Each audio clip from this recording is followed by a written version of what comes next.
What's happening, people? I hope you're all well, and welcome to Sunday Night Live, where we'll be talking about Garcia and Campbell. And look, I'm delighted to be joined by another special guest this weekend. Last weekend, we had Ade from Boxing Talk with Ade, and we had a very entertaining show. It was very good. We were just looking ahead to 2021. But now we're going to talk about, the Garcia-Campbell aftermath, the thoughts of that fight, and any lasting questions or any whatever you guys feel. We'll just go with that. But I'm going to be joined by Ewan from Simbox Boxing. I'm going to add him to the stream now. So Ewan, I don't know if you could hear me. I know there were some audio issues earlier, but let me add you on. Hopefully it's all good. How you doing, bro? Hello. Yeah, all good. Thank you, mate. All good. Good to have you back on, man. It's been a while since you've been on the channel. Been a little while, but I'm glad to be back. And what a fight it was to get back into it with. Absolutely, man. Absolutely. Look, let's just get straight into it, bro. I mean, Garcia and Campbell. This was, a great fight to kick off 2021, one that we were all looking forward to. Obviously, it did get postponed in December, but now it's good that, we did manage to have a great fight to kick off the year. And, a fantastic fight, very entertaining. Luke Campbell knocked Ryan Garcia down in the second round. Garcia then, overcame that adversity, and he went on to stop Luke Campbell in the seventh. Now, without me kind of speaking all over about it, let me hear your thoughts on it. What was your thoughts on the actual fight, the outcome, and everything else? I thought it was a great fight. Obviously, we've got lightweights on fire at the moment. We've got a new unified champion in Teofimo Lopez. And then the guys that are immediately below him are just stacked up one after another. And two of those guys are Ryan Garcia and Luke Campbell. Obviously, Luke Campbell's proven it twice at elite level, once against Lomachenko, once against Linares. Very, very competitive fights, lost both of them. But, a yardstick of, he survived the full 12 against both of them. So it was a real yardstick test for where Ryan Garcia was at, because he's never ever been tested before. Fonseca was a good fight earlier in the year, but this was his real step up test to see if he can hang it at that top level. And not only did we get that, we also got that he can pass a gut check at the same time. Obviously, you mentioned that Luke Campbell had dropped him in the second round. That's something that I didn't see happening, and it just made the fight all the more exciting. And it added, I think we gained more. We learned more about Ryan Garcia than I ever expected us to in this fight. I thought we were either going to find out that he was as good as he said he was, or not as good as he said he was. I think we found out something that wasn't quite either of those, but was arguably more interesting. Yeah, and you know what? A lot of the reaction after the fight, I did a live stream straight after, and there was a lot of people saying, "Oh, you know what? Ryan Garcia, he's going to get smoked by Tank. Nah, he gets hit too much, he gets dropped, and blah blah blah." But I looked at it in a different way. I looked at it like, look, he got dropped against a very good fighter in Luke Campbell. He picked himself up off the canvas straight away, and then he went back about his business. And not only did he overcome adversity, he went back to stop a very good opponent in Luke Campbell. And this kid, he's only 22 years old. So for me, I thought that it was like, this could be a valuable experience in his career as he continues it. I think this is a valuable experience and one that he'll learn from, and it could put him in better stead against the likes of a Tank Davis or a Devin Haney or whoever, because he's overcome adversity already at this young age. Yeah, you have to say that it benefits only Ryan Garcia having overcome that adversity. I think more than anything, it's the mental aspect of it. He'll know how good his chin is from sparring. He'll know about recuperation. He'll know those things. We live in an age now where boxers measure everything digitally, and we've got these super camps like Eddie Reynoso's camp that he's in. They'll be managing this data. They'll know how fast he takes to respond from punches and this and that. All of that will be data, but there is an intangible factor in boxing, which is how do you do it on the night in front of the lights, and that will be a massive boost for Ryan Garcia. He's done it under the lights against a legitimate opponent, two-time world title challenger, Olympic gold medalist, and he's got up off the deck against him. Muhammad Ali always credited Henry Cooper a lot for his chin, because Henry Cooper laid Ali out with a massive left hook, and he got back up, and Ali always said, Cooper hit me so hard, he shook my relations in Africa, and he always used that as his kind of, I got up from that and I won that fight, so I can get up when Joe Frazier hits me. I can stay up when George Foreman hits me. He always credited that kind of blip in his career of getting dropped with further success. And I'm not comparing Ryan Garcia to Muhammad Ali, but there is that psychological element, and it's how you feel about yourself, and you'll never fully believe it unless you've done it. And Ryan Garcia did it last night. So he's got to take a massive psychological takeaway in terms of tough fights, hard fights, and I think he'll be much better for it in the future. For sure. And just a reminder to all of those that are watching, this will be live. So anybody that has any questions, feel free to add them and we'll happily answer them, myself and Ewan. Don't forget to like the video, share, subscribe to the channel. Great to have you all on here this evening. We got a comment here from D Jackson. He's put, he will have a different game plan for Tank. Now, that's obviously referring to Ryan Garcia. And I agree. That's what I was saying as well. I was like, look, that's going to be a completely different fight. If him and Tank Davis were to step in the ring together, you look at the dimensions, it's completely different. Tank is a lot shorter. He fights different to Luke Campbell. So it'll be a different fight altogether. So the thing is with boxing fans is that they're very reactionary. Like, just because Garcia got dropped against Luke Campbell, it doesn't mean that he's going to get smoked by this guy or that guy. Boxing doesn't work like that, as we've seen over the years. So I totally agree with what you're saying there, D-Jax. It would be a different game plan. I'm not saying he'd win, but I think he would have to approach that fight differently. Yeah, I think it's right. I think that the game plan is completely different. Luke Campbell's a very upright fighter. He's got a very European style. Tank Davis is the complete opposite. He's crouches low. He's short at the weight. He's stocky. He's got powerful punches. You know, we all know he's got a lethal uppercut. So Luke Campbell is not going to be throwing the same sort of winging punches, the same sort of power shots that a Tank Davis will bring. So the game plan from Ryan Garcia will have to be totally different, because unless you can be versatile against those different versatile opponents, you're not going to be able to be successful against them. Yeah, for sure. Well, I mean, what was your thoughts actually going into the fight? Let's take it back a little bit. I mean, there was a lot of hype around Garcia. There still is, obviously. It's even more now. Going into it, I wasn't sure. I have to admit, I know that he's good. I knew he had the ability. But for me, I just thought, I need to see something. You need to show me something. And he did, ultimately. But going into it, I was picking Luke Campbell because I was going for the experience over the youth. But, you know, I was wrong on that. Hold my hands up. Nothing wrong with being wrong. I'm not going to pretend like I know everything. But what was your thoughts going into it? No, well, we on our last podcast over at Simbox, we had a what we got wrong of the year podcast segment, and it was as long as my arm for the things that I got wrong, and I get it wrong as well. I picked it as a 50-50. I said it was a 50-50 fight. It was a pick and fight.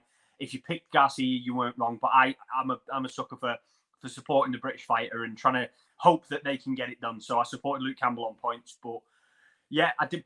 But again, it was a 50-50 fight. And I think we all saw that it was a 50-50 fight when, you know, we had a knockdown. We had one knockdown either way. And it was a very competitive fight. And at no point was Luke Campbell, until he was out, was he completely finished in that fight. I think that although we picked one, I think it does live up to that 50-50 billing, because it was competitive and it was everything we wanted out of that fight. And we got our answer. We found out where Garcia was at. Yeah, for sure.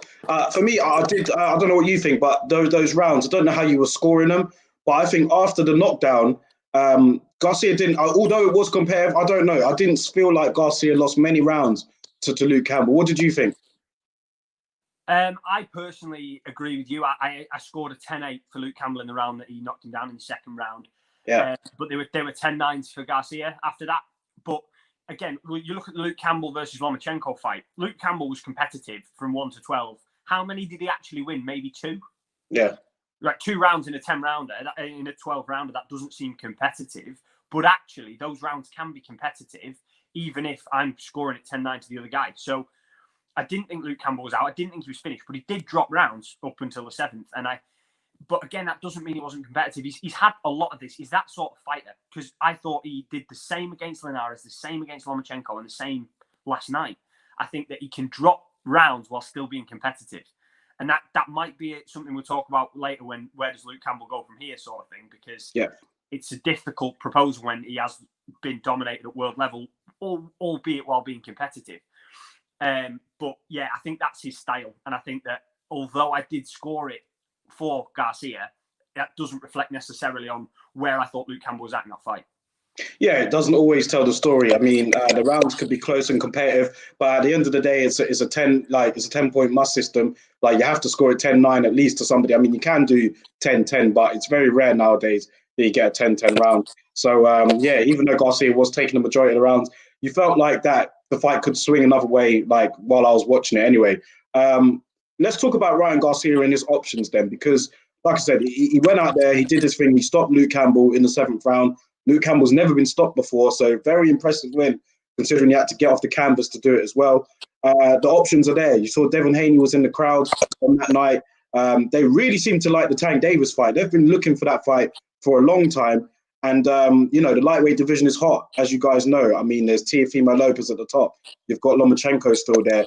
You've got Gervonta Davis. Hopefully, he'll go back up in weight. There are loads of options out there for Ryan Garcia, Devin Haney as well. What do you think he'll do next, and what would you like to see him do next? Again, it's one of those where you don't want to match one guy. Like, I don't want to match Haney up against him because I want Haney to fight Lopez. I don't want to match Tank up with him because I want Tank to fight Lopez. Like, it's one of those where when you pick one guy to fight another guy, then we lose out on another great matchup just because there's so many great matchups in and around that kind of top 5, top 6 at lightweight. I like the Devin Haney fight. They've got a history. Ryan Garcia beaten twice as an amateur. They've had a long history. Devin Haney doesn't like him. I think that Devin Haney needs a big win to earn a shot at Teofimo Lopez, if I'm honest. I don't think Devin Haney's earned a shot. He carries around that WBC belt, but he may as well be carrying around a toy belt out of a cereal box for me. He's not won a meaningful fight. So that is a final eliminator to fight the unified champion, Teofimo Lopez, in my opinion. I think that, again, that history, they're both good talkers. They're both very marketable. And I think that's a great number 1 contender fight. Obviously, I won't begrudge either getting a shot at Lopez next because obviously they both staked a claim for that by beating top contenders, or winning a belt from the WBC. But again, I really like the idea of them two facing off and us having to be able to explore that kind of Golden Gloves history and where these two guys have come from and then their future. And I think that could well become a feud that echoes down the ages and the weight classes as we go through the next 5-10 years.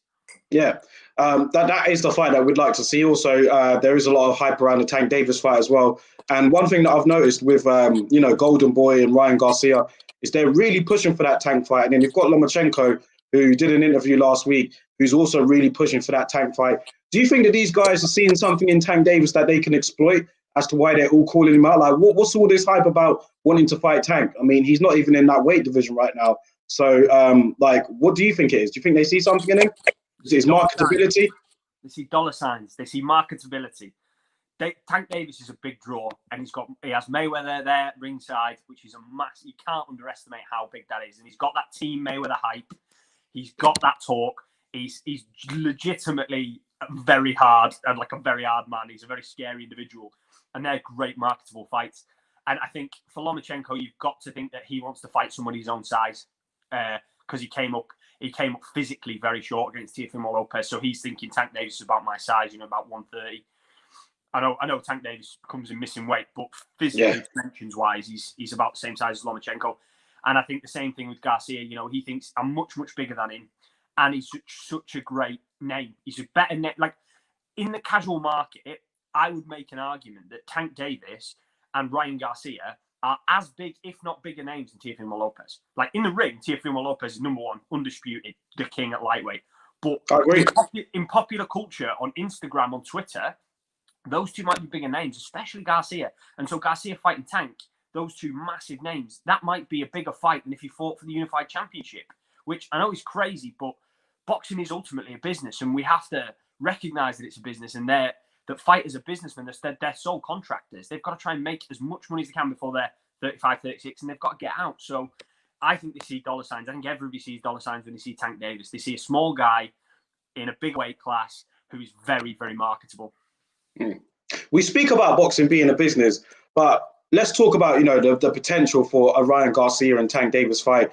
For me, I don't know. I don't want to come across as being pessimistic, but the more I think about it, the more difficult I feel that this fight would get made. Now, you look at it. Now, you've got Ryan Garcia and you've got Tank Davis, two young fighters on the way up. Very big egos, the both of them.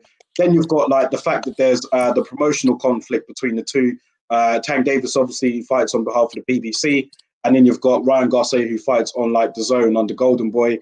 And then you go a bit deeper and you look at who stands beside Tank Davis. You've got Floyd Mayweather, and then you've also got who stands beside Ryan Garcia. You've got Oscar De La Hoya. So them two have their own sort of personal beef going on. You put all those together and you think, how are these two actually going to actually make this fight? I mean, you look at it, both of them are going to want to be the A side. I don't know who's going to concede ground in that. You've got the fact that there's going to be a promotional divide, a network divide. It's going to take a lot of hurdles to overcome to make this fight, isn't it? And like I said, I don't want to be pessimistic, but if I'm being real, the Devin Haney fight is so much more easier to make. Ultimately, you're right. You have to think about about how business is going to work. And I know as boxing fans, we want to talk about, how a certain fighter throws his left hook or how dramatic it would be if so-and-so got a knockout. But ultimately, to get these fights, to get them in the ring together, you have to talk about business. And yeah, I think there's a lot of parallels between those two fighters and their mentors. Floyd Mayweather during the early stages of his career and especially in the late stages of his career, notoriously difficult to deal with.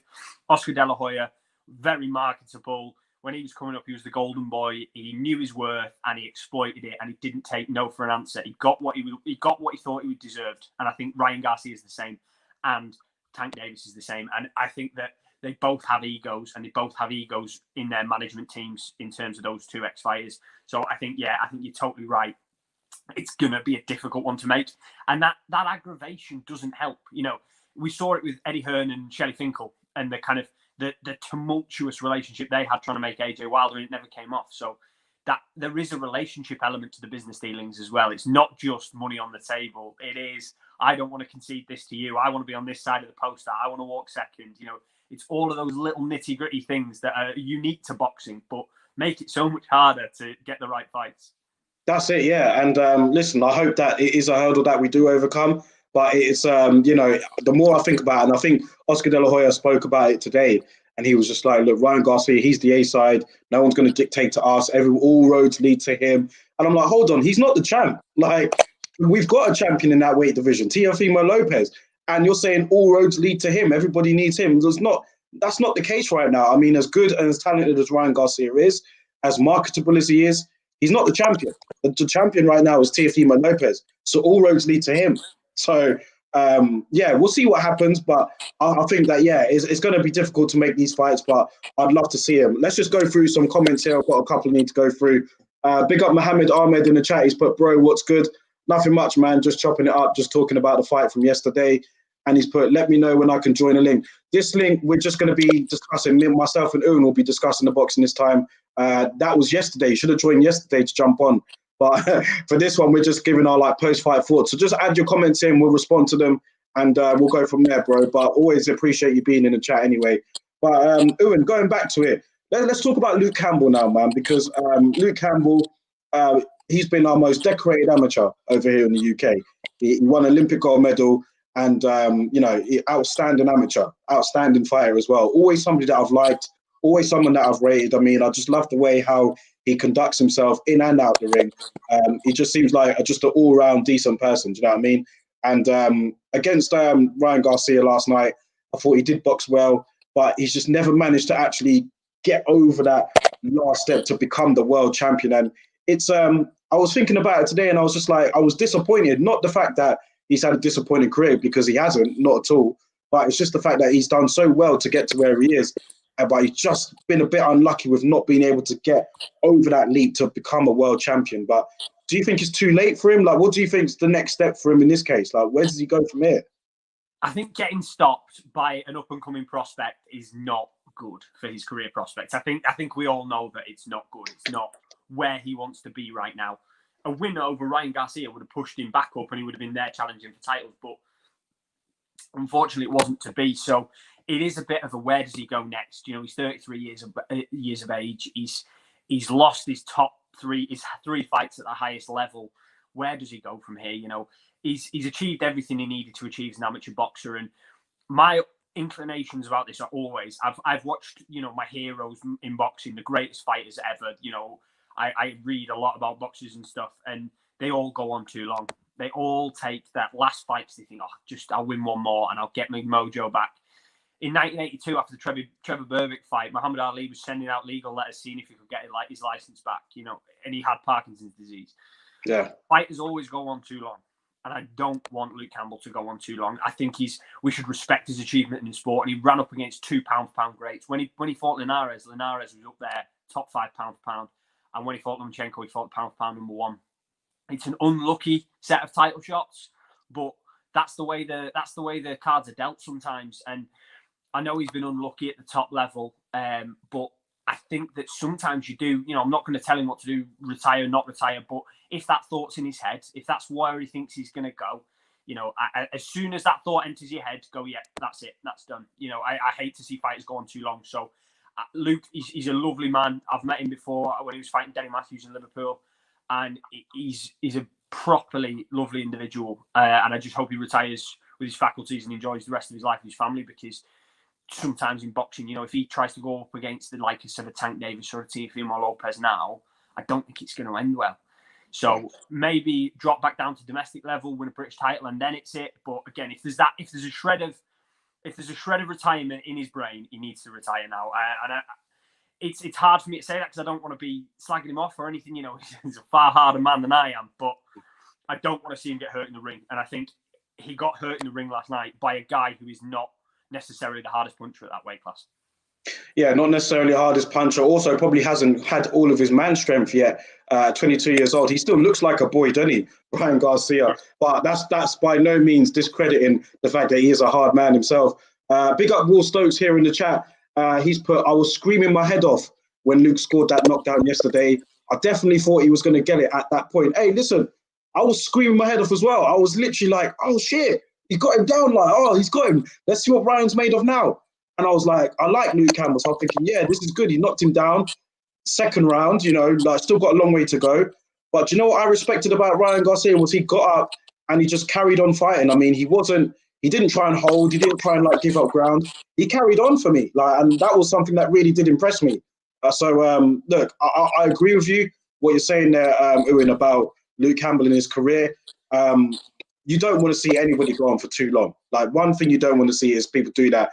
And I did see that Luke Campbell opened a gym on the day of his fight. I think that he was working on that, and he's now got a gym open in Hull, hasn't he? So maybe that could be his focus. Maybe that's something that he's thinking about long term anyway, to move into that direction. But I just think, I think personally that before he took this fight, he was looking at I ain't going to let this little young Instagram kid beat me. I honestly think that was going through his head, but not only did he lose, he got stopped for the first time in his career. So it's going to be tough for him to come from. And he seemed utterly gutted. He seemed really gutted in his post, man. And I felt it for him a little bit. I did. Yeah, me too. It's one of those I really feel for him, because it's such a hard thing to do. But to say that somebody should call it quits or not, it's a very personal decision. You know what I mean? And ultimately, it'll come down to him and Shane talking.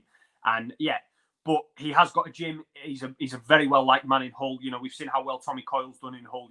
He's basically the mayor of Hull now, Tommy Coyle. So I think the pair of them can go and do a lovely double act in Hull, train all of the kids and really show boxing to the next generation. I think that would be a brilliant thing to see. Yeah, it'd be great to see here. I've got another comment here from Mohammed Ahmed. He's put, I picked Luke and I was so sure he was going to win. But on that night, he looked a little long in the tooth and he couldn't pull the trigger. I was so gutted because I was giving it the big mouth talk. What do you think about that? Do you think he couldn't pull the trigger last night? What do you think went wrong for him against Ryan Garcia yesterday? Ewan? I think it was tiredness and that fatigue and that battle fatigue, because when he dropped him, Luke Campbell's never been a concussive puncher, and this is a point I want to make about Ryan Garcia and the fact that Luke Campbell has never ever been a concussive puncher. He's a boxer, he's a mover, he's a tactician. But he looked as though once he got that knockdown, he had plan A and he had plan A and he had plan A. Do you know what I mean? He didn't leap on him. He clicked back into his Luke Campbell game plan. And that is something that when you can't see the openings. So when Ryan Garcia saw the openings, when in the sixth round, when he hit him, he turned his back. Ryan Garcia then, from that second, went to plan C or plan D and thought, right, this is my plan C. Well, when I hurt him, I convert to this separate mode where I'm in the knockout mode. I'm looking upstairs, downstairs, where can I knock him out? Luke Campbell dropped him with a big, heavy knockdown. And he just went back to his boxing the same way he was before. Yeah. And that could be seen as patient, but for me, it was a lack of those gears.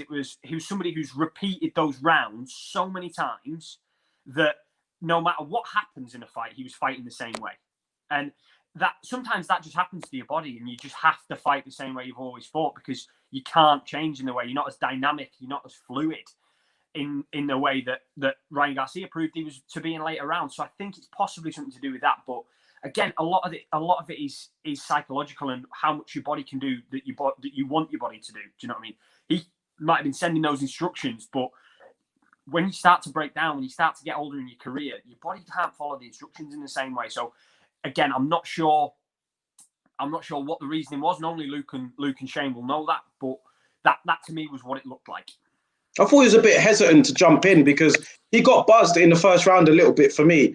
And I thought that, okay, he's dropped him. Maybe now you jump on the kid, like when he's thinking, oh shit, I've been dropped for the first time in my career. What happens next? Like, I thought, will Luke jump on him and kind of like show he's the man? Do you know what I mean? Like, look, I'm 33, you're 22. Like, let me show you, you shouldn't be in my ring. Like, I'm going to outman you in this situation and really put it on you. I didn't see that from him. I didn't see it. So I've got to put that down to Garcia. I do. Got another comment here. It's from Will Stokes, and he's put, perhaps Luke can get more run. Perhaps Luke can have one more run at it. Maybe at 140. After Taylor and Ramirez unify, I bet the winner vacates and goes to 147. That way, we'll see the titles vacate, and maybe Luke can pick one up. It's an option, Will.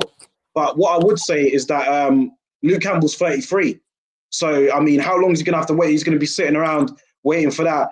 I think if the titles were fragmented at 140, I think that he could move up and get one because the talent is not as deep at 140 as it is at 135.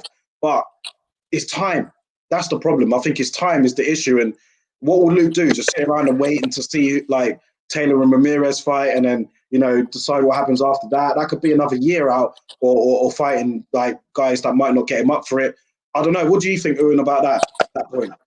I sort of disagree. I think that if you move up to 140, like granted time is a factor, like you said, but also like Taylor and Ramirez are very good. But even if both of them move up to 147 after that fight, which I doubt it, the winner might, but the loser probably won't. You've then still got either Josh Taylor or Jose Ramirez, who I would not pick Luke Campbell in those fights. Yeah. Regis Grace, who we can't count him out. He's still a phenomenal fighter, and he's much younger. He's still got fresh legs. We saw it in his last fight with a devastating knockout. Regis Grace is still very good, and I still very much rate Maurice Hooker as well. And that is a fight I would not pick Luke Campbell in. Maurice Hooker's enormous. He's huge. Yeah, he's huge. So there's still going to be 3 or 4 fighters at the top level for those 3 and 4 belts that Luke Campbell's going to have to go through. I think that at 33, trying to bulk out and beat world-class operators at a higher weight class, that's a big, big ask. Got a good point there. Yeah, you're right. It didn't even register to me about Maurice Hooker as well. Yeah, he's another great fighter in that division. So 140, although it's not as glamorous, there is talent still there. It'll be difficult, Will. I think that'll be a difficult thing to do. It's going to be interesting to see where he goes because, like I said, he looked really demoralised after that defeat, man. So let's see what happens. Got some more comments here, and we'll go through them. Big up Mohammed again in the chat. He's put here, I also agree he should stop it as a fighter and maybe have a farewell fight and call it a day. So I guess he's kind of speaking along the lines of what you said there as well, Owen. Big up Ian Hamilton in the chat here. Always good to have you here, bro. He's put, Lucas had hard luck in terms of the first 2 guys that he's fought in title fights with Linares and Loma. You said that as well, Owen. And he said, I've got a feeling he might carry on because he hasn't had tough, hard fights, but what do I know? What do you think about that? Do you think he will? Again, it's what I said earlier. It's hard luck. There's some fighters you think, they've had really hard luck in their title shots. Ernie Shavers pops to mind. He had 2 title shots against Muhammad Ali and against Larry Holmes. That's a tough 2 shots at the title. And Luke Campbell's got to be considered in those lists. You think about Harold Bomber Graham fighting Julian Jackson and Mike McCallum. They're not 2 easy title shots either. So Luke has had really tough title shots. And yeah, I think that the best thing might be to do is carry on and look for some sort of other title, maybe like a British title. Does James Tennyson have the British title currently at lightweight? So, yeah. Yes, he does, yeah. So something like that might well be an option.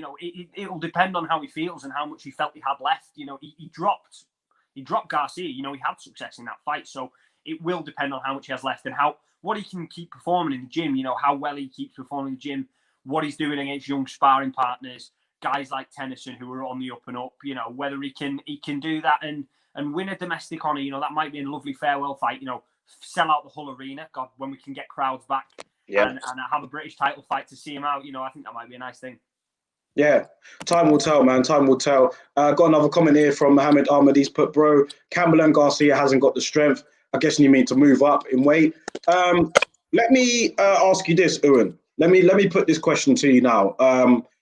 Over the last couple of months, we've seen Kell Brook travel to the US on US soil, fight against a top fighter in Terence Crawford. He got stopped, got beaten comprehensively in that. We saw Callum Smith, was super middleweight champion, former champion now. He fought Canelo Alvarez on US soil, got beaten comprehensively. And we've got Luke Campbell as well now, who fought on US soil on Saturday night, got beaten comprehensively. And I'm posing the question to you. Do you think that besides the heavyweights, so besides Tyson Fury, AJ, Dillian Whyte, and so on, do you think that we're kind of losing our ground with regards to, the world scene? I mean, I was looking, the reason why I asked this is because not just that, but I was looking at some of the predictions from, some people before this fight in particular, particularly from the Americans, and they really did dismiss Luke Campbell's chances. They didn't look at him as anything. And, some of the comments that I saw was that, the UK fighters, they don't trust them.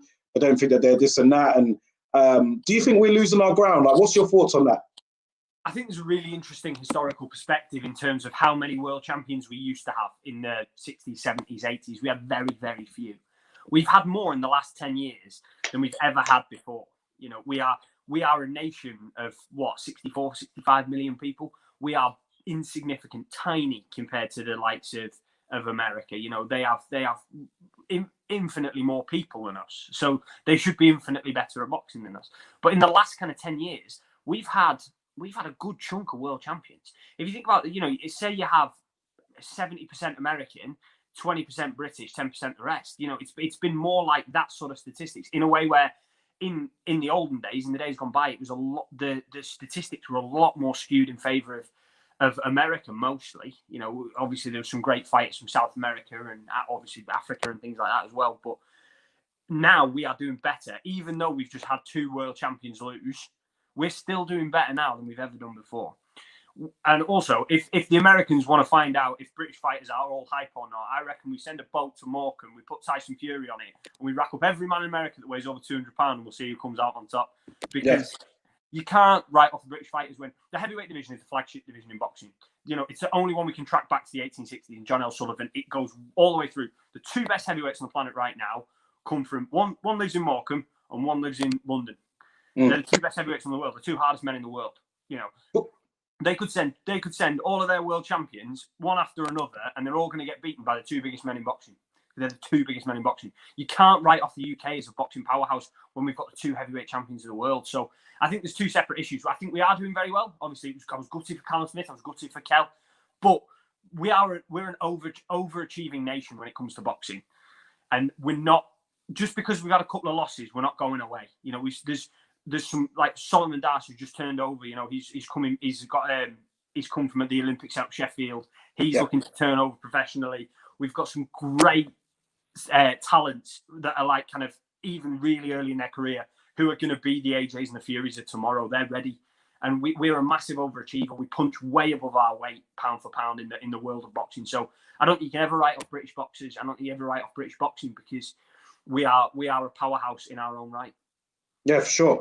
I was just wondering, like what you've said that, and even so, even some of the fighters that we've got now as pros. I mean, outside of the heavyweights, you've got Buatsi, for example. You've got Okoli. You've got Josh Taylor. You've got Billy Joe Saunders. Still, we do have some quality talent from this side of the pond.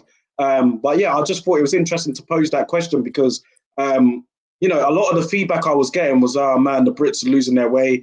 And listen, boxing is very tribal. I know it is like that. Like people from America will back their guy, people from Britain will back their guy, which is fine.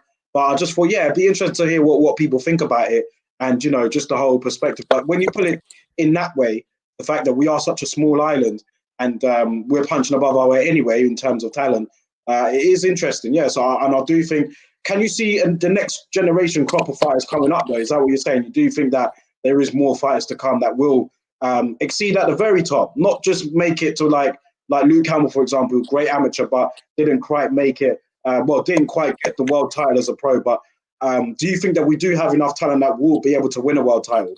Yeah, 100%. 100%. We will have world titles now. We will possess world titles for the next 20 years. The setup we have at GB is incredible in Sheffield, and the amateur setup that's coming through. But even then, you don't have to have those amateur pedigree. Tyson Fury doesn't have the amateur pedigree that Anthony Joshua does. But both of them coming from very separate tracks. Tyson Fury came fighting a few amateur fights, then turning professional under Jimmy Egan. AJ was the golden boy of GB boxing at Sheffield with Rob McCracken, and they're both heavyweight champions. You know what I mean?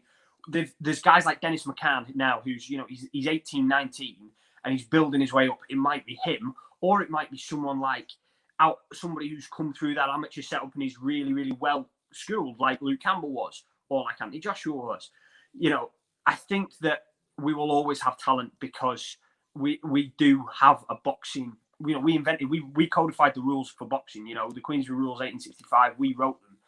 Boxing in the West, and the Western culture of boxing dates back to Britain, to Heenan versus Sayers, to those the bare knuckle to glove transition, and then we imported it to America. We will always have a boxing culture here, and that boxing culture will always produce world champions. It always has, and it always will. But yeah, we can't be judged on the same level as the Americans. They've got God knows how many more, like, stacked up the population. So again, I think it's a really interesting conversation and what talent we've got, but sometimes talent pops up out of nowhere, you know, and we can, like Josh Taylor, like a lot of people knew him and a few Scottish people knew him like that. And then suddenly in 16 fights, he's fought everyone and his dog, and he's the unified champion at 140, you know. Sometimes that momentum comes out of nowhere, and I don't know who the next star will be, but I guarantee there'll be one. Yeah. Got another comment here from Mohammed Ahmed. He's put, Campbell and Garcia ain't strong guys on the inside, and I think Garcia is there for the taking. Let's be real. Garcia doesn't beat Lopez at all, and maybe he beats Tank. Well, Mohammed, what makes you think that? I mean, like I said earlier, boxing fans can be very reactionary. Now, do you not think that? I mean, like, listen, Garcia got dropped yesterday. He did show a bit of vulnerability. He did get caught quite a few times from Luke Campbell. But Luke Campbell's a quality operator. He's no slouch. And it'll be a totally different fight, like against Teofimo Lopez, against Tank Davis. I mean, these guys, they all have different styles. So yeah, I don't know. I think there's room for improvement with Ryan Garcia. So as of now, you're more than right to make a prediction and say that he don't beat those guys, or maybe he beats one and not the other. But let's just see what happens when the time comes. I mean, I think that there's a lot of improvement to do from all of them. There's still a lot to learn. And I think that this was a great learning experience for Ryan Garcia last night. I really do. I think that he learned a lot from this fight, and it will only make him better in the fights as they go on. Ewan, do you want to elaborate a bit more? Yeah, just a tactical point to that question. You know, he says they're not strong guys on the inside. I don't think that's what he means. I think that my takeaway from it last night was Luke Campbell is not a concussive power puncher, and he dropped him very heavy. The reason he dropped him very heavy is because Garcia exits with his chin, right? And that's a consequence of his offense. I was very impressed last night by Ryan Garcia's offense, but not his defense, right? The way he comes in necessitates coming out very fast. You know, he has to move out in the same way he comes in. It's that explosivity. It's why Manny Pacquiao got knocked out against Marquez. You have to, it's that push and pull. You can choose to either maintain in the pocket the way something like a Teofimo Lopez does, or you can come in and out. Garcia decides to come in and out, but when he exits, he comes with his chin in the air. Chin up, and Luke Campbell just on muscle memory alone threw that shot and dropped him. And Luke Campbell is not a concussive puncher. Lomachenko was much smaller than him, didn't put a dent in him. Linares didn't put a dent in him. You know, he's not that scary puncher. If Teofimo Lopez catches you pulling your chin back as you're exiting, you won't wake up. You'll wake up in an ambulance.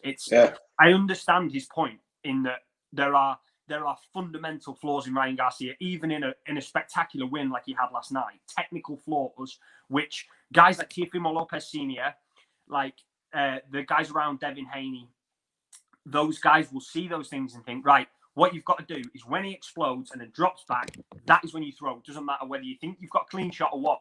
Just train them to throw and explode into those shots and find those little nuances. And for me, that was the main flaw in Ryan Garcia last night, is that he was doing it even when he had Luke Campbell hurt, is that he backs off like this rather than like Teofimo Lopez does, where he rolls and he's being reactionary and he's got his eyes on the prize. Garcia comes straight back in straight lines with his chin in the air, which is something that they teach you not to do in every amateur boxing club in the country. But sometimes what makes you weak is what makes you great. You know, there's strengths and weaknesses. You know, everyone says about Canelo, his size is what's gonna hinder him, and he uses it to his advantage. So hopefully Garcia can use his size and he's pulling back straight as his advantage. You know, so but again, it's one of those things. That is what I see as a reaction to that comment, is that there are fundamental flaws, and guys like Tank and Lopez, if they hit you doing what Luke Campbell did and hit him last night, you're going to go to sleep in a way that you're not going to if Luke Campbell hits you. Yeah, fair point. I've got a few more comments here. One from Will Stokes. He's put, I just really hope that Luke can pick up a title at some point. I really like the guy, and with the talent that he has, it'd be a shame if he never picks up world honours. I totally agree. We spoke about that a bit earlier, yeah. The problem is his age and time. Like, where does he go from here, man? 33 years old. It's going to be interesting to see what he does do next. And maybe he might have thought that that was his last opportunity. Maybe he might have thought on that. Big up Squared Circle in the chat here. Always good to have you, man. He's put, what's up, Lowdown? Good to have you here. Box fans, my guy from America in the chat. Arizona, box fans, what's happening, man? He's put, salute, big dog. Hope you're well, man. I'm very interested to hear your take on the fight, man. What you thought about it and what you think of Luke Campbell as well from an American perspective. Like, how did you see it going into the fight? What did you think? Because a lot of the American channels, like I said, didn't rate Luke Campbell at all. So let me know what you think about that, box fans. But big up Ian Hamilton here as well. He's put, UK fighters have a lot more hurdles to jump before going to world level compared to American fighters.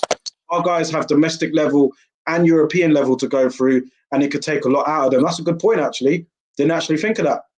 I think it's an excellent point. I think that obviously the United States, they build stars very young, and I think we should probably learn from that model. But we bathe for blood in this country, and we throw our guys in at British level, and we love doing it. And it's produced some of the all-time great fights. Like our pound for pound greatest guys. Goes like guys like Joe Calzaghe.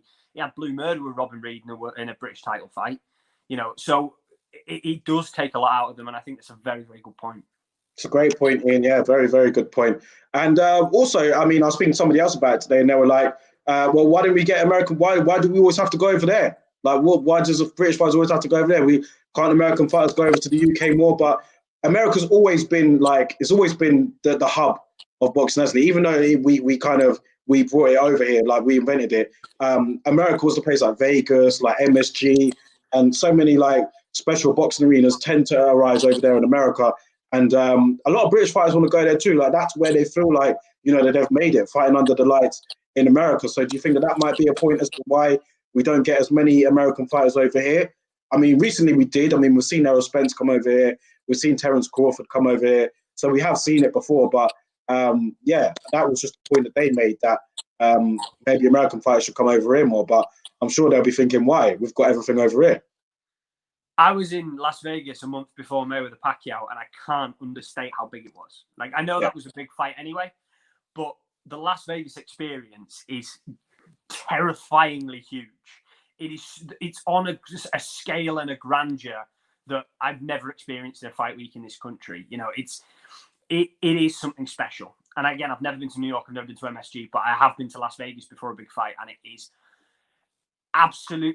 You can't. The scale and the grandeur and the theatrics that are around it. It is special. It is special. Those fights, but also it's history. I'm a massive believer in history. The York Hall has got some brilliant history. The Empire Pool at Wembley has got some great history, but nothing's got history like MSG or Caesar's Palace. Like Madison Square Garden, you've got like the likes of Sugar Ray Robinson and Muhammad Ali, and then into the 80s in Caesar's Palace you had Hagler and Leonard and Duran and all these amazing fighters. So I think there's an allure of history, but also there's money, and the size of the fight weeks are just incredible. And the money that is being thrown around in those big Las Vegas casinos is obscene. And that's why we go to the States, because there's so much money there. For sure, man. Squared Circle here in the chat, he's put, UK looking bad right now. We need to step up. Hey, bro, we're not looking too bad. We're not looking too bad, man. Like Ewan said earlier, we do have two of the best heavyweights in the world are from the UK. We do have some good up-and-coming crop coming up. I agree. I think that those last three fights that I mentioned, Brook against Crawford, albeit Brook was against, there are not many guys that would beat Crawford. There are not many guys that would beat Canelo. With Ryan Garcia, we yet to see how good he can be. But yeah, I think that the manner of the defeats, the fact that it was the Brook fight was a blowout in the end. Canelo Smith fight wasn't competitive. And then the ending for this particular fight, and just the way how other people were talking before, that's why I kind of brought up the whole UK thing. But listen, it's a very tribal sport. This is, and the UK, we do have talent here, but like you said, we need to step up. We do need to step up because we do have the talent here. So you are right when you say that. We do need to step it up.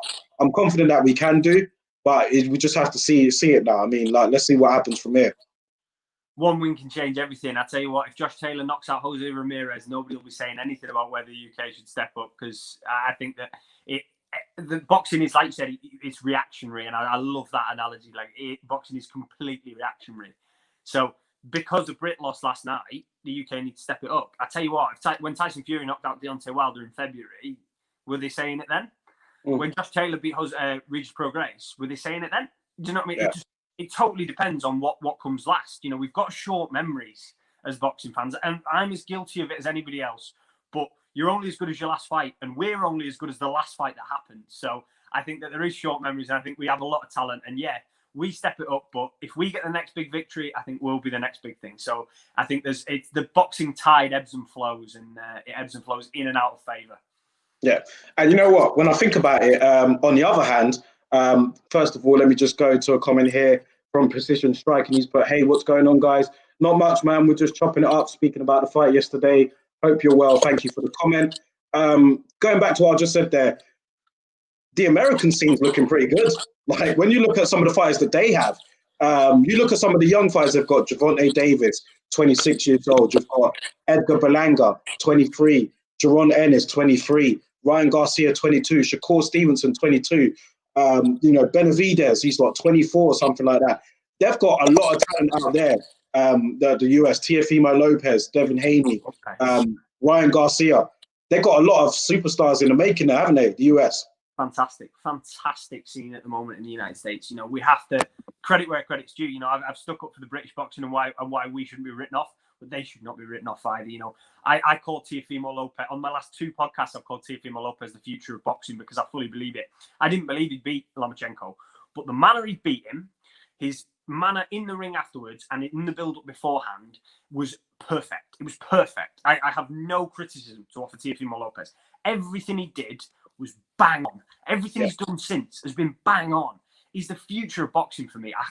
I can't heap enough praise on him because I've been so impressed. In just one fight, you know, I was all right. I thought his knockouts up to them, they were all right. They were decent opponents. But in and around this Lomachenko fight, before and after, I've been so impressed. And I'm so impressed. And I don't think anyone beats him at lightweight, including Ryan Garcia.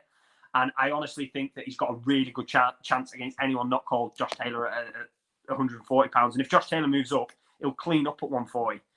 I think the only competitive fight in and around that weight class. I think anyone moves up from 130, Teofimo Lopez gets him, you know.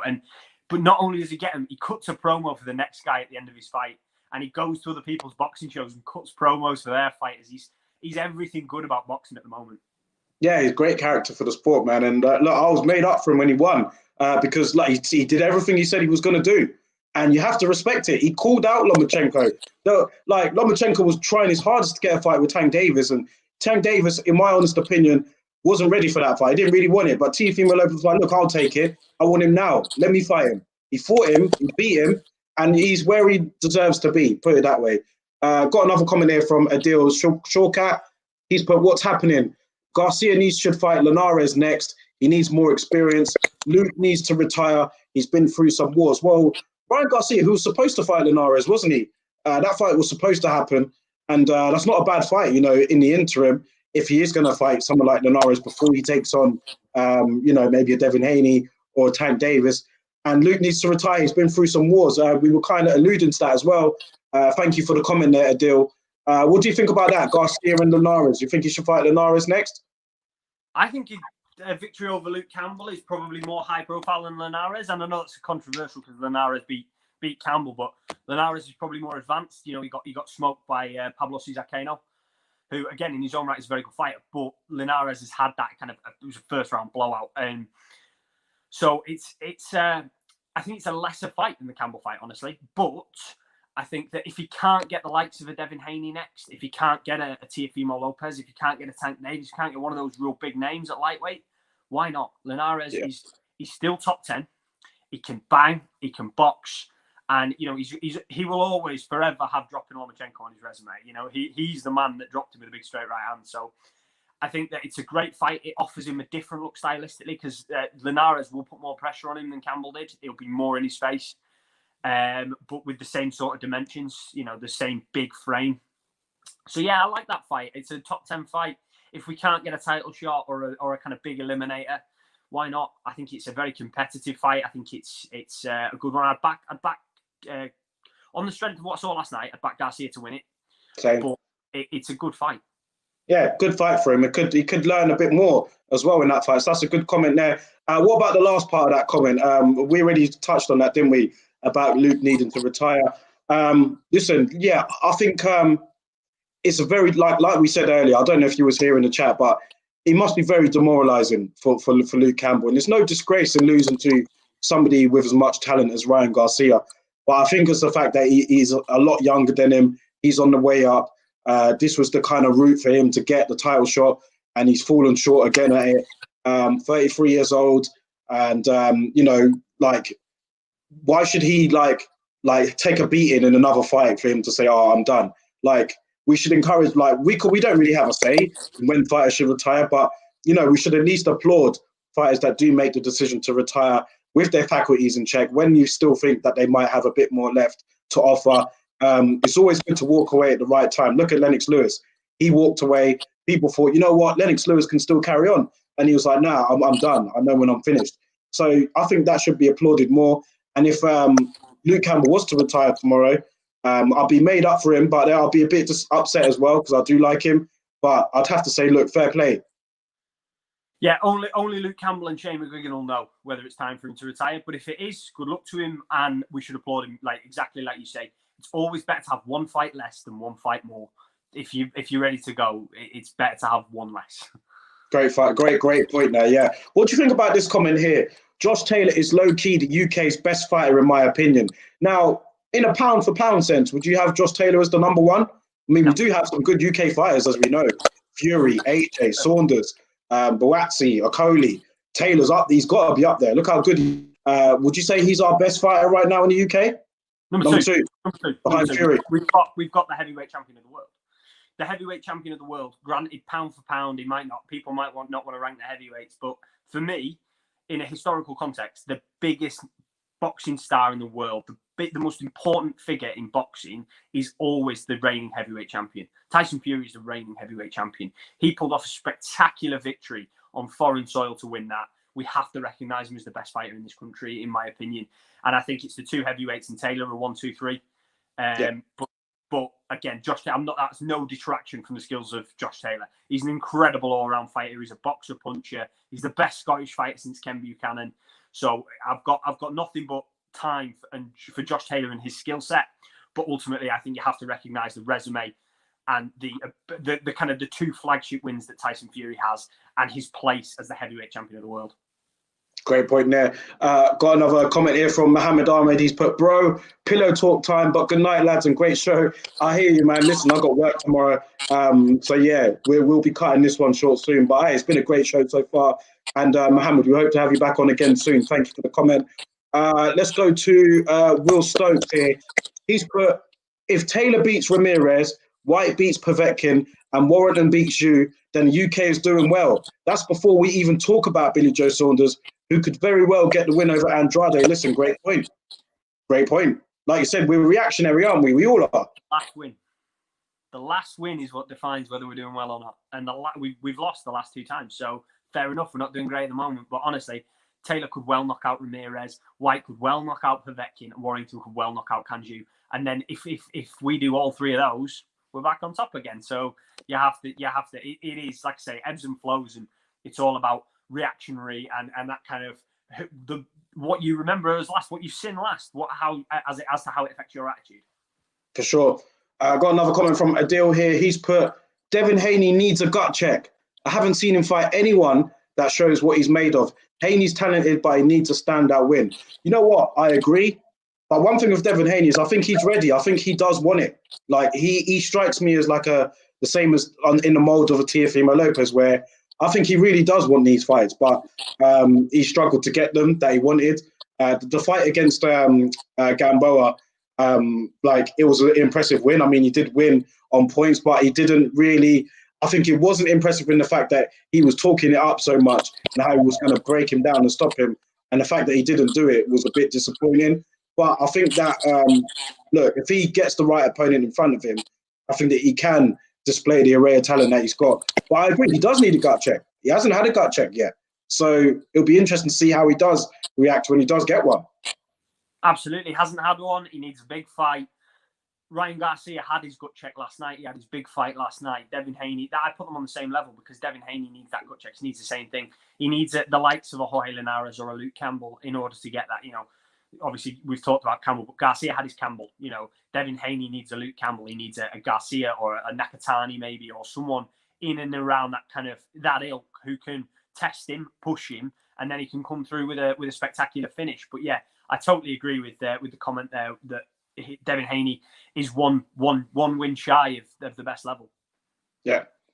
We've got a comment here from Rasta Dad. Big up, man. Thank you for the comment. He's put, Garcia's reaction tells you how much he rates Luke Campbell. He knew he beat a really good fighter last night. Yeah, for sure. Like, you saw the way how Ryan Garcia celebrated, man. Like, he knew he was in a fight. He knew it. That's why I was so surprised when I just saw the amount of people thinking, like, this was going to be a walkover for Ryan Garcia. I was like, are you sure? Like, do you know how good Luke Campbell actually, he's still a good fighter. So, yeah, the reaction last fight told me that he knew he was in a fight. He definitely respected Luke Campbell for sure. And it was a very good win. Very, very good win. So I totally agree with that comment. Me too. Luke Campbell proved he was far from done in the second round. He dropped him. And Garcia came back, and that's the magnitude of the win. It's a brilliant win, and he celebrated like he deserved to celebrate. He got up off the deck and won. Yeah, absolutely. We've got another comment here from Adil. He's put, Haney should fight Richard Comey or Nakatani next. I agree. I was thinking about Richard Comey, actually. That would be a good fight for him. He's also put here, Billy Joe Saunders is so underwhelming. What's your take on that, Owen? Done for Billy Joe Saunders. I'm done for Billy Joe Saunders. I used to rate Billy Joe Saunders very highly. I like his style. I like he's the man that beat David Lemieux was one of my favourite fighters. He was slick, he was arrogant, he was cocky, he was brash. I quite enjoyed him. But the last 3 years since, he has been borderline underwhelming. There's underwhelming, but also borderline horrendous outside of the ring with some of his actions and some of his comments, it just puts a sour taste on the whole thing. And in the ring, he's been exactly underwhelming. He got wobbled by Chef Fatih Sufi in some flipping League Two football ground. Not interested in that. Not when you've got the talent that Billy Joe Saunders has. Tyson Fury and Billy Joe Saunders, for me, are comparable talent-wise when they were coming up. They're very similar styles. You know, they're not big punchers, but they're slick boxers. They've got that style, that brash outside the ring. But one of them has achieved their potential, and one of them has squandered their own potential through their own behaviour in and out the ring. And I'm finished with Billy Joe Saunders now. I think that Callum Smith can come in and beat him. Or even after that whooping he took off Canelo. I don't rate Billy Joe Saunders. I think you can't take this long off without... But he's not even taking it off. He's just been in and out of a kind of boxing purgatory where he's squandered his own talents. And I think that until he breaks that, like actually puts a big stamp on it with a big win, he's done. You know, he's not the top 5 British pound for pound. Yeah, and I agree, man. I mean, Canelo, like, how do you see that going? Is it too little, too late? Adil's put here, I used to be a Billy Joe Saunders fanboy, but I agree the last 3 years have been disgraceful. 100%. And I think that he's pissed away his own talent, for want of a better word, because I think that this Canelo, he's let Canelo grow into a super middleweight. The Canelo that is a super middleweight that beat Callum Smith stops Billy Joe Saunders. The guy at middleweight, Canelo, who lost to Golovkin in their first fight, granted it was a draw, but that guy versus the guy who fought Lemieux, that's a brilliant fight. But Billy Joe Saunders has come up to super middleweight. He didn't like dieting, and he's had some. He look good at super middle. Yeah, he's had some mediocre wins. He looks a bit fleshy at super middle. He's let Canelo become the best super middleweight in the world, the best pound-for-pound star on the planet. Get better, get stronger, get bigger, get faster, and now he's fighting a better guy as a worse guy, and he's going to get absolutely poleaxed, in my opinion. Wow, strong comments, bro. Strong comments. That's what we like to see, man. Not controversy. We're all about that here. We're going to wrap it up soon, so I'm going to go through one or two more comments. We've got one from Will Stokes here. He's put, I feel that Haney's title could very well be hindering him. The email bell. He's basically a prospect with a title, and it seems to be forcing him towards opponents he likely isn't ready for. Well, you know what, Will? He's calling it out. Devin Haney, he's asking for it. Like, so let's see it. Do you know what I mean? If you're that confident in your ability, you think that people are ducking you, and you want to take these guys on now. I mean, look at the guys around you. They're taking people on now. So, you know what? Let's see it. Let's see it. I think that he needs to, because that title is hindering him. And it is kind of like there are people out there that do think, like, you know, Devin Haney, you know, he didn't earn that title in the ring. So I'm always going to be a bit skeptical about him when they call him a champion. I I think he needs to have a big fight. He needs one this year. He needs the Ryan Garcia fight. Yep. Teofimo Lopez was 23, shot his shot. Everyone said he wasn't ready, and he beat the best fighter on the planet. So Devin Haney has to step up. And if you go around calling yourself a champion, you've got to fight like one. And Teofimo Lopez won an IBF belt and fought like a champion. Devin Haney's been emailed a belt and hasn't fought like a champion. He's fought a 41-year-old Gamboa who just got stopped by Tank Davis, who's 130-pounder. Yeah, totally agree. Got a deal here. He's definitely got something against Billy Joe Saunders, a deal, because he said something else here. He's put, Billy Joe Saunders fans are still high off the Lemieux win. Lemieux is a level below the elite and where Saunders should be. Yeah, I agree with that. Actually agree. Yeah, they are still high off that win. It feels like a long time ago now, that David Lemieux fight. We need to see more, and it needs to be this year. I feel like I've gone to the edge of just how many times I've said we need Billy Joe Saunders in a big fight. We need him in a big fight. He needs a big fight. He needs a big fight, and it just hasn't come off. So if it's not this year, then I don't know. I mean, to be fair, in his post-fight interview after the Martin Murray fight, he was putting it on Eddie Hearn. He was saying to Eddie Hearn, "Look, I need it. Like, I need this big fight." So let's hope that he does get the fight in May. And let's see what he really can do. Exactly. You know, I was a massive fan after the Lemieux win, but he immediately went downhill. So there you go. There you go. Yeah. And to wrap it up here, but Saunders will always be a fighter of what if. Let's see. Let's see, man. I mean, it's a big year for him, and we'll see where it goes. But listen, that's going to wrap it up for this evening. We've been over an hour, and yeah, it's been great talking to you, Ewan, as always, man. Any final thoughts before you close out? No, just check out Simbox across Twitter, Instagram, definitely, YouTube. There's some big stuff coming on YouTube, so yeah, make sure you subscribe, follow Simbox and everything. But yeah, thank you so much for having me. Yeah, always good to have you on, and thank you all guys in the chat for tuning in, adding your comments. Don't forget to like the video on the way out, share it, subscribe to the channel. And also give Ewan from Simbox Boxing a follow, EB Boxing on Twitter, I believe, and follow the Simbox YouTube channel as well. They have a very good Instagram account as well. So yeah, give them a follow, man. Support the movement, and it's always great to talk to you guys.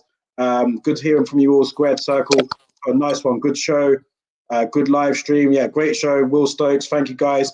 Good chat. Listen, man, we'll wrap it up for this evening, and we'll speak to you guys soon. Cheers.